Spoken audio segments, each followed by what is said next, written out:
შობის დღეს სამართლიანად ეწოდება დღესასწაული. 1000 წლეულების მიღმა ბეთლემში, ერთ მყუდრო ღამეს, მაცხოვრის შობამ კაცობრიობის ისტორია ორად გაყო.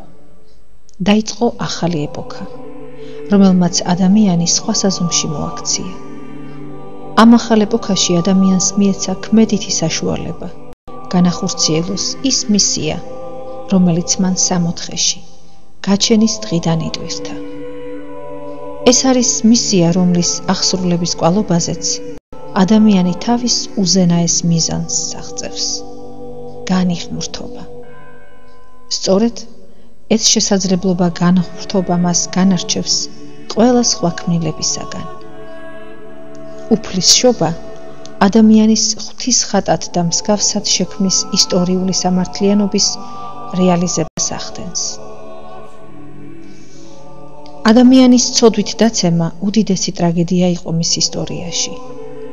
სწორედ ამ ტრაგედიით სრულდება კაცობრიობის 60-ხისეული მატიანე და ის თავის უცილობელ გაგრძელებას 60-ხის მიღმა პოულობს.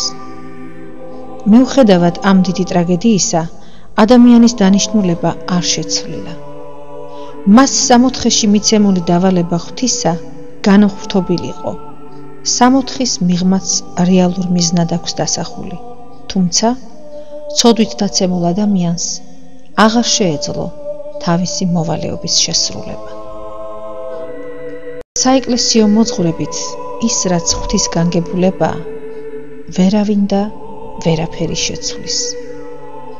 ამდენად ადამიანის განღრთობის საღვთოდ ნება, რომელიც 60-ში მოთავსებულმა ადამიანმა ვერ შეასრულა, 60-ხის მიღმაც კვლაველოდა თავის გარდაუვალ რეალიზებას.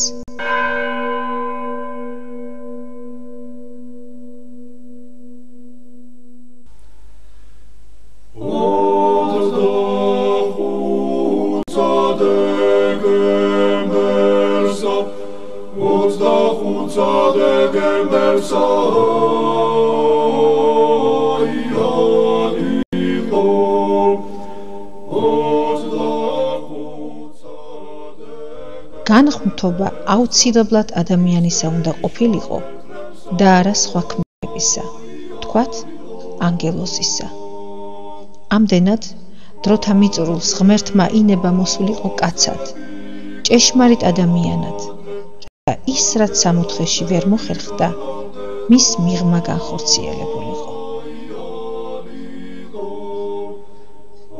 ბეთლემში აღსრულებული სასწაული პავლე მოციქულმა მოკლედ ასე გადმოგვცა: ღმერთი გამოჩნდა ხორცითა. ეს რომ წემზე მაგაიგეს, ეს რომ წემზე მაგაიგეს, აიალიღო,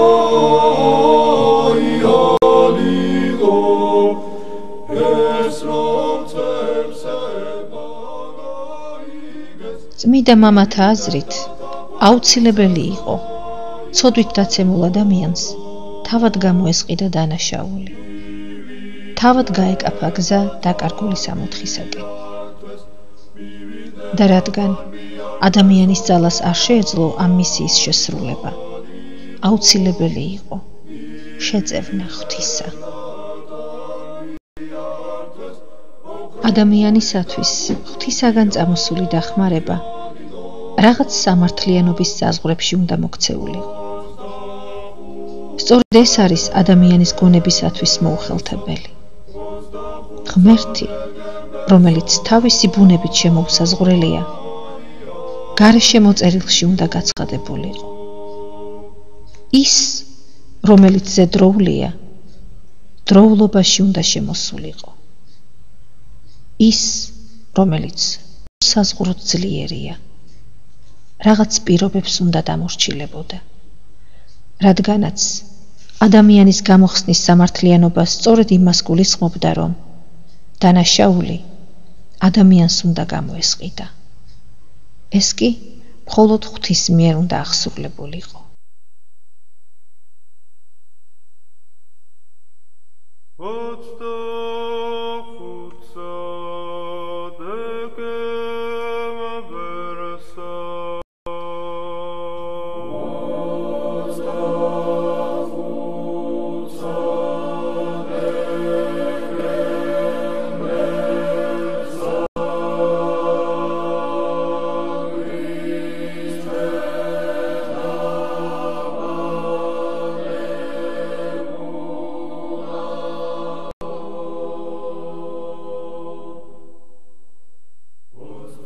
წმიდა მამათა ერთიანი მოძღვრებით.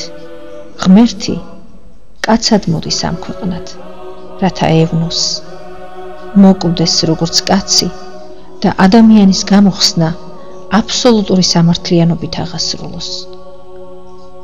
სწორედ ამ გამოხსნის იდეა იმზირება ასე ნათლად ბერთლემის ერთ უდრო ღამეს.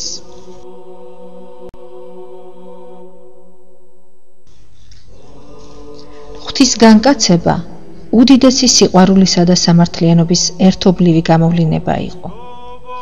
სიყვარულისა იმიტომ, რომ ღმერთი მოვიდა ადამიანის გამოსახსნელად, ხოლო სამართლიანობისა იმიტომ, რომ ის მოვიდა ჭეშმარიტ კაცად, რათა ვნებულიყო, დაფლულიყო და შემდგომ მკვდრეთით აღდგომილი, ზეცად ამაღლებულიყო.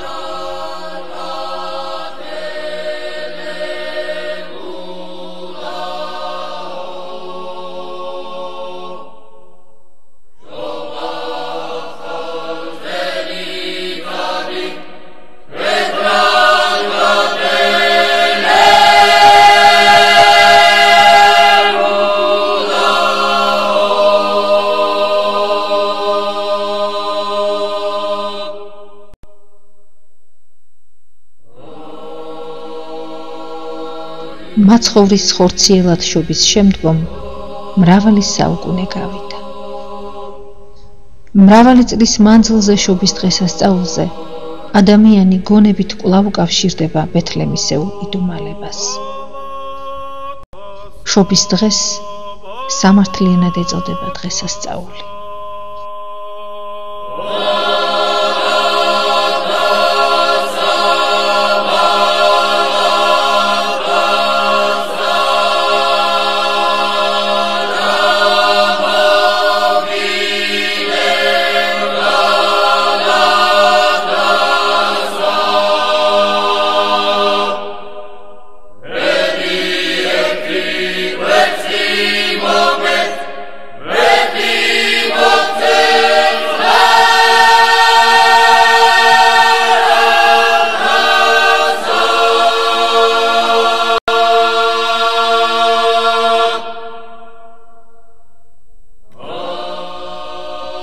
დაეჩვენს ღირსყოს ღმერთმა მის წმინდა ანგელოზებთან ერთად მხიარული გალობით მივეგებოთ ბეთლემში შობილს.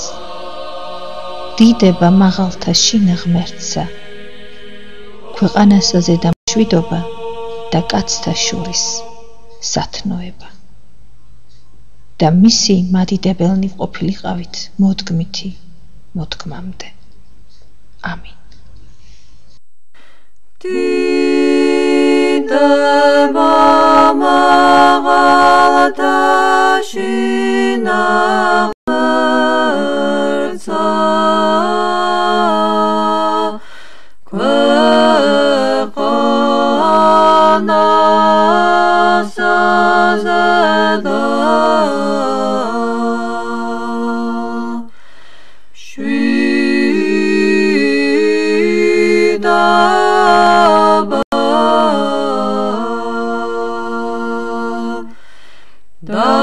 კაცთა შორის სათნოება.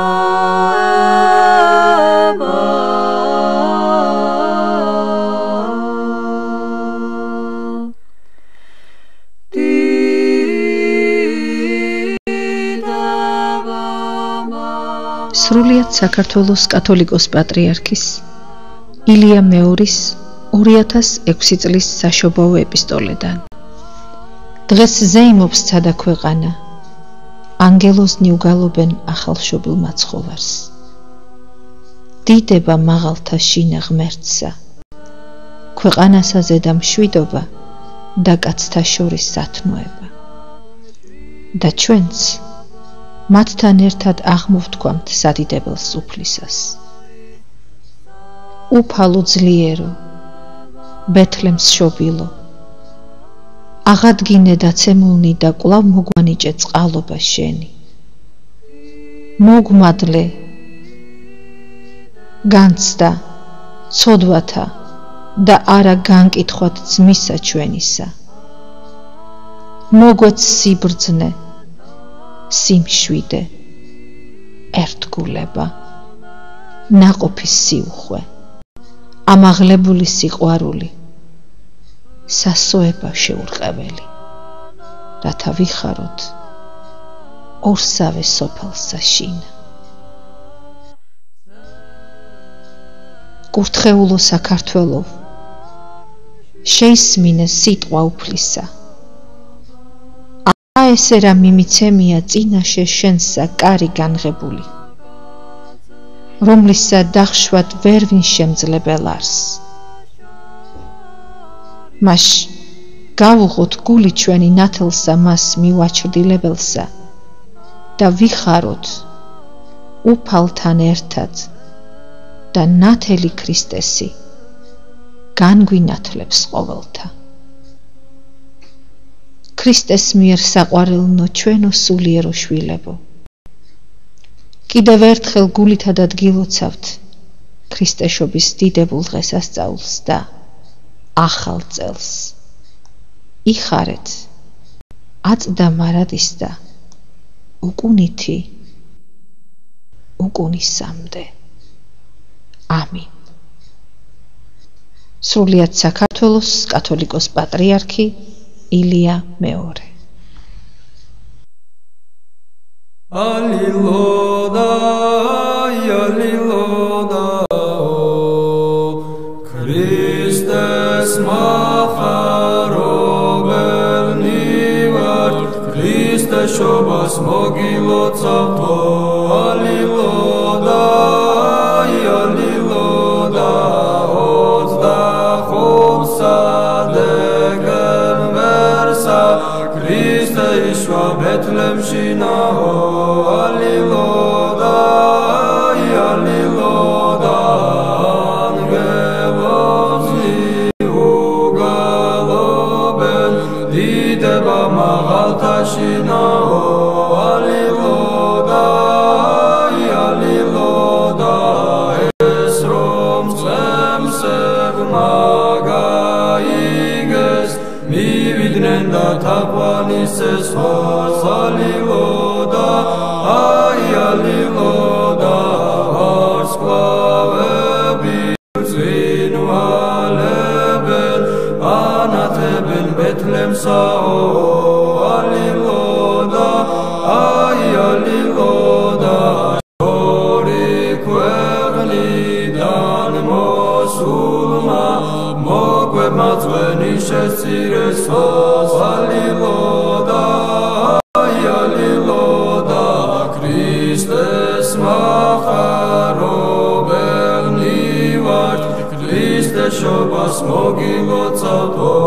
ალილოდა, ალილოდა, 25 დეკემბერსა ქრისტე იშვა ბეთლემში ნაო.